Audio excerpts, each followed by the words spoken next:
ख़ास मुलाकात में आपका एक बार फिर से स्वागत है। हमारे साथ मौजूद हैं वरिष्ठ राजनीतिक चिंतक श्री के.एन. गोविंदाचार्य जी।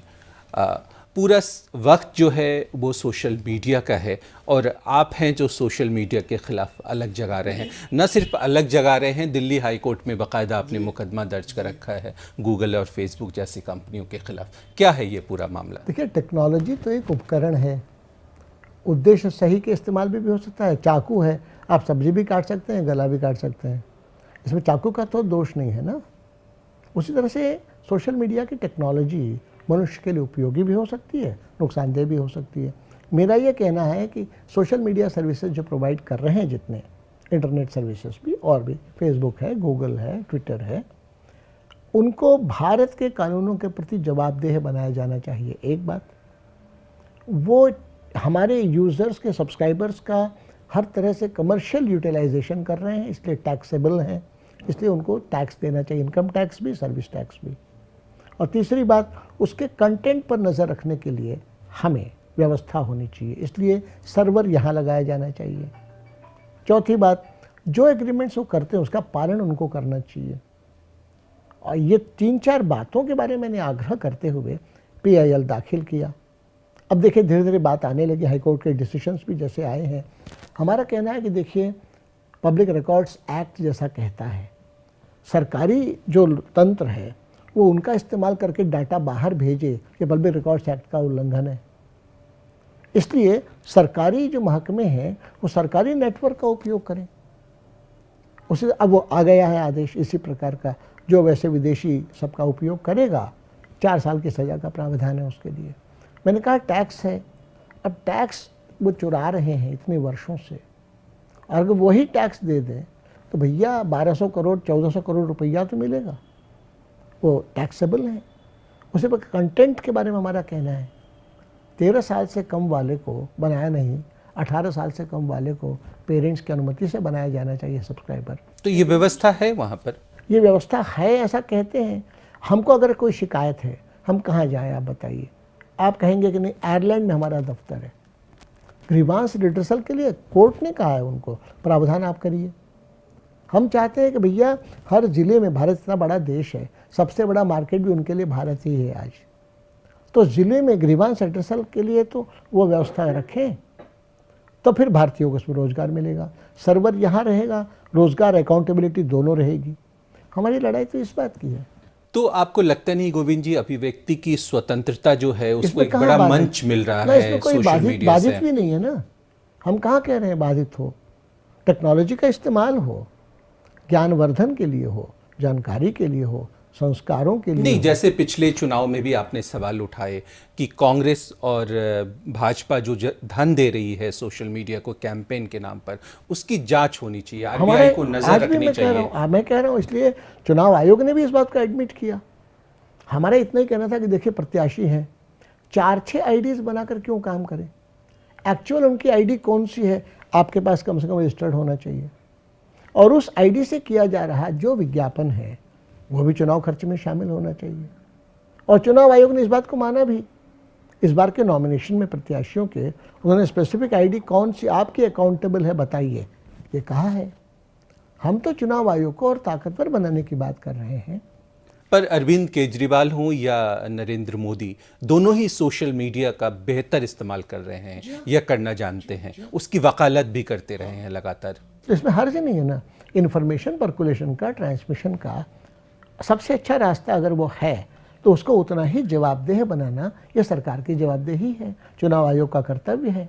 हम तो उनको कह रहे हैं कि चुनाव आयोग को और सशक्त बनाइए, जिसमें इन गलत इस्तेमाल को रोका जा सके, और विज्ञापनों के मद में जो खर्च है वो सब ठीक से अकाउंटेबल हो जाए चुनाव के खर्च में। हम तभी और भी कह रहे हैं, आचार संहिता लगने के पहले सारा लोग ये बजट पूरा खाली कर देते हैं, उसके बारे में चुनाव आयोग को अधिक संवेदनशील, क्योंकि चुनाव का धनीकरण बहुत हुआ है, न्याय का हुआ है, शिक्षा का हुआ है, स्वास्थ्य का हुआ है, तो गरीब को ही तो इसमें तकलीफ होगी। कहते हैं कि राज्य व्यवस्था, state is created to protect those who can not protect themselves, जो खुद का बचाव ना कर सके उनके बचाव के लिए राज्य व्यवस्था बनी है, तो उस ओर तो ध्यान रखें। पर मोदी जी तमाम अपने मंत्रालयों से कह रहे हैं कि ज़्यादा से ज़्यादा सोशल नेटवर्किंग साइट का इस्तेमाल हो, ई गवर्नेंस की बात कर रहे हैं लगातार, ई टेंडरिंग की बात हो रही है, तमाम चीज़ें हो रही है। तो आपकी बातों से ऐसा लगता है कि कहीं ना कहीं एक विरोध है आपका? इसमें विवेकहीन स्थितियां न हो, अंधानुकरण न हो, विवेक युक्त इस्तेमाल हो। जैसे ई कॉमर्स की बात है, ऑनलाइन शॉपिंग की बात है, बाकी है। अरे भैया वो करेंगे, उनको तो टैक्स देना नहीं पड़ता। यहाँ दुकान खोलकर बैठे हुए तो टैक्स देना पड़ता है 50 तरह का, इसलिए उनका माल सस्ता है, उपभोक्ता वो माल ले ले, सारी रोजगार की व्यवस्था का क्या होगा? ये तो मॉल से भी ज़्यादा नुकसानदेह हो जाएगा रिटेल ट्रेड के लिए। इसलिए आज जो व्यवस्थाएं हैं, इसमें अनेक लोगों के खाने, कमाने, आजीविका के साधन हैं। इसका भी तो आपको विचार करना पड़ेगा सरकार होने के नाते। केवल फास्टर डिलीवरी, तो टेक्नोलॉजी अप्रोप्रिएट जो हो वो उचित है, हाई टेक्नोलॉजी या लो टेक्नोलॉजी है, ये पैरामीटर नहीं होना चाहिए। नहीं तो भारत सरीखे सघन आबादी के क्षेत्र में रोजगार की व्यवस्थाओं पर भीषण आघात होगा, लाइवलीहुड संकट होगा, तो अराजकता मचेगी, कानून व्यवस्था मचेगी, प्रॉब्लम्स आएंगी।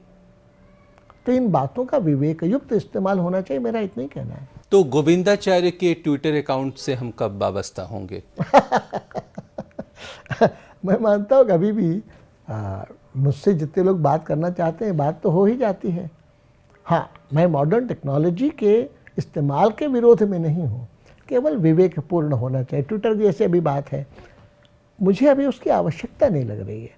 तात्कालिक तुरंत हम रिस्पॉन्स दें किसी बात का, मेरी भूमिका वो नहीं है, ऐसा मैं मानता हूँ। तो टू वे कम्युनिकेशंस का एक महत्वपूर्ण टूल है ट्विटर, इसलिए आज फेसबुक पर मैं रहता हूँ, तो फेसबुक के नाते से मैं अपनी बात कह पाता हूँ और चर्चा भी कुछ हद तक हो पाती है।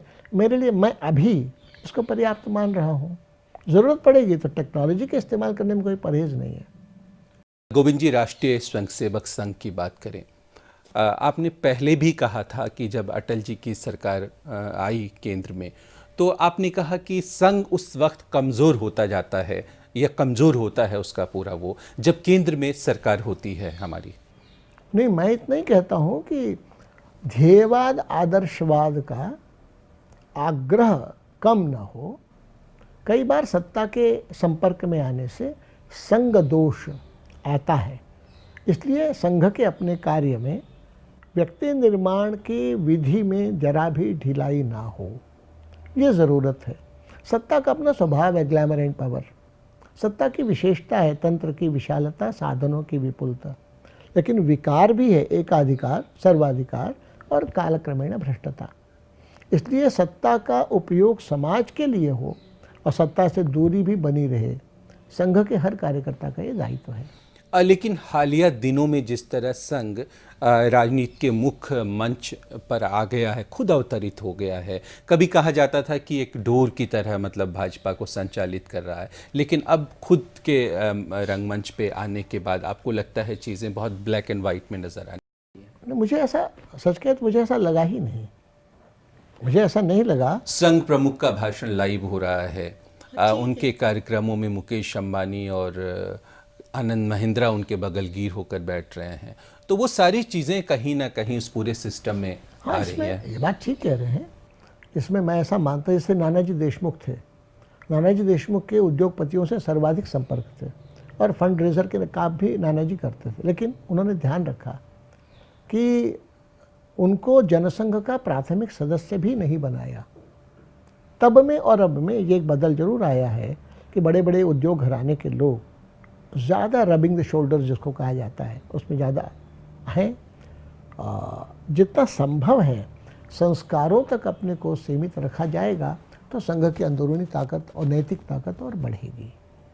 और जितना आज का समय है, प्रोफाइल हाई हो गया है, तो भी और थोड़ा अधिक ध्यान देना इस पहलुओं पर ज़्यादा आवश्यक है, इतना तो कहा ही जा सकता। तो जिस तरह एक आयाम बदला है संघ के पूरे कामकाज का, तो आपको लगता है जो इसके आनुषांगिक संगठन हैं जितने संघ के, उनकी महत्ता कम हुई है, वो माइल्ड होते जा रहे हैं, क्योंकि संघ खुद उस तरीके से सामने आ रहा है? नहीं, संघ की ओर से तो ये भी कहना है कि भाई विविध संगठन हैं, वो अपना रुख तो अपने अनुसार ही रख सकते हैं, चाहे स्वदेशी जागरण मंच हो, मजदूर संघ हो, किसान संघ हो, या सेवा कार्य हो। इसलिए संघ का तो ये कहना है कि हर क्षेत्र स्वतंत्र है, स्वावलंबी रहे और स्वयं पूर्ण रहे। अगर कोई नहीं या कम बेसी होता है तो कुछ व्यक्ति संबंधित समस्याएं हो सकती हैं। संगठनों का चरित्र तो संबंधों का प्रकार भी यही है कि नीति निर्धारण, निर्णय प्रक्रिया, फिर संगठन की आर्थिक व्यवस्था और संगठन में कौन किस जिम्मेदारी पर रहे। इन 3 बातों के बारे में हर संगठन स्वयं पूर्ण रहे, स्वावलंबी रहे। संघ की यही इच्छा है। राम जन्म मंदिर को लेकर आपकी राय बड़ी स्पष्ट रही और आप भी वो रथी थे जिन्होंने अडवाणी जी की पूरी रथ यात्रा को एक प्रारूप दिया, उसको मूर्त रूप दिया। तो आज के समय काल से आपका क्या मानना है, जो हाशिम अंसारी का जो बयान आया जी, और उन पूरे संदर्भ को सामान्यतः देखिए पूरे भारत का ये मानस बन गया है कि वहाँ अच्छा मंदिर बनना चाहिए और टाट में रहें रामलला, ये अच्छी स्थिति नहीं है। और इस दिशा में तो स्थितियाँ मैं मानता हूँ कि बढ़ेंगी ही, और मुझे विश्वास है कि राम मंदिर भव्य वहाँ बनेगा। अब केवल इतनी सी बात आती है, लिटिगेंट्स में कौन थे? लिटिगेंट्स में निर्मोही अखाड़ा है। तो निर्मोही अखाड़े वाले क्या सोचते हैं, कैसा मंदिर बने, क्या बने, और विश्व हिंदू परिषद वाले क्या सोचते हैं, ये तो इनके आंतरिक अपनी समझ का विषय है। अन्यथा मंदिर बनने में अब कोई अड़चन है ऐसा मुझे लगता नहीं। संवाद से, सौहार्द के वातावरण में मंदिर बनाया जा सकता है, ऐसी मेरी अवधारणा है। लेकिन केंद्र सरकार इस बात को लेकर कोई बहुत गंभीर दावा नहीं कर रही है। ये बात भाजपा सरकार की ओर से सामने नहीं आ रही है। मैं मानता हूँ कि दावा करने से भी ज़्यादा महत्वपूर्ण है अच्छा होमवर्क होना संवाद का। कई बार समय के पहले बहुत घोषणाएं होने का लाभ नहीं होता। मैं मानता हूँ कि संवाद की स्थितियाँ बेहतर बनी हैं और संवाद और सौहार्द के माहौल में मंदिर बने, ये ज़्यादा शुभ होगा। उसके लिए केवल निर्मोही अखाड़ा सबसे ज़्यादा अधिकृत है ऐसा मैं मानता हूँ। इसलिए लिटिगेंट्स में से जब ये पीछे हट जाते हैं और उनको पूरा दावा अगर मिल जाता है और इसको राजनीतिक बखेड़े का विषय न बनाया जाए तो मंदिर तो निश्चित बन सकता है, कोई अब दिक्कत नहीं। लिंकेजेस ऑफ रिवर को लेकर आपका पहले भी काम रहा है और जो सरकार है, सरकार में मंत्री हैं सुरेश प्रभु, इन्होंने इस पर बहुत काम किया है।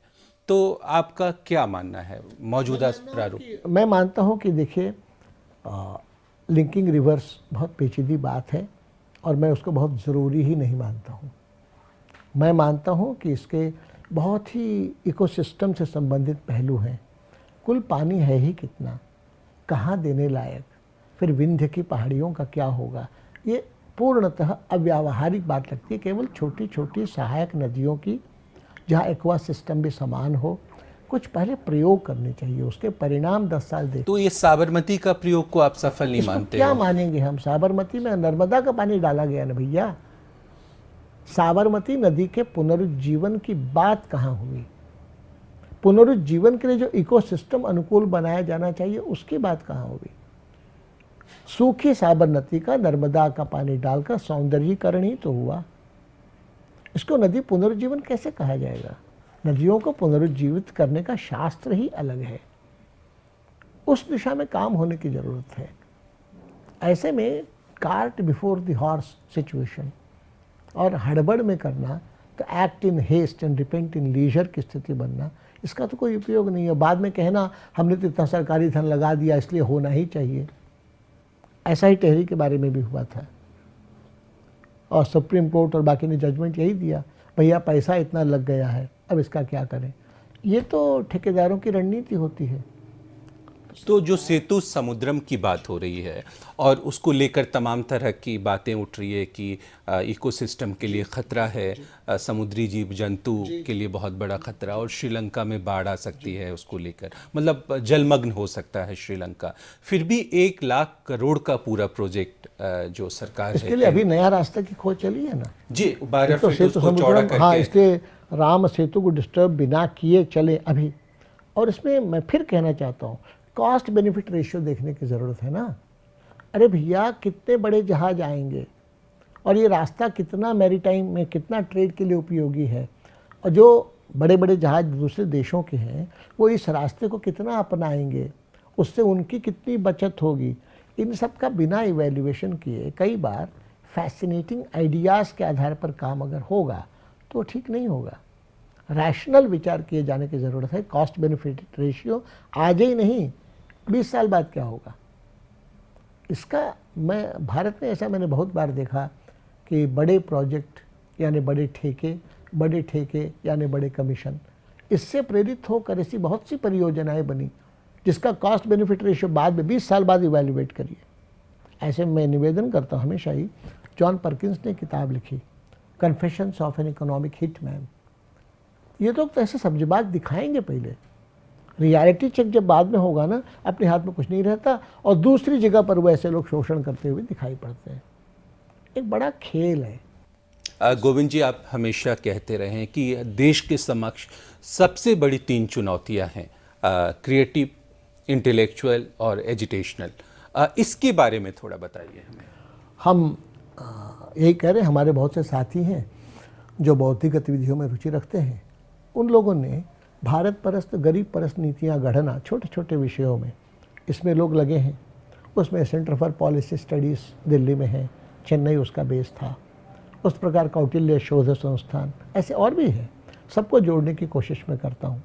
रचनात्मक विधा में देश के अंदर अंतिम आदमी के हक और हित के लिए रचनात्मक दृष्टि से ज़मीन, जल, जंगल, जानवर, रोजगार, पर्यावरण के क्षेत्र में काम कर रहे सारे समूहों को जोड़कर भारत विकास संगम का रूप दिया है।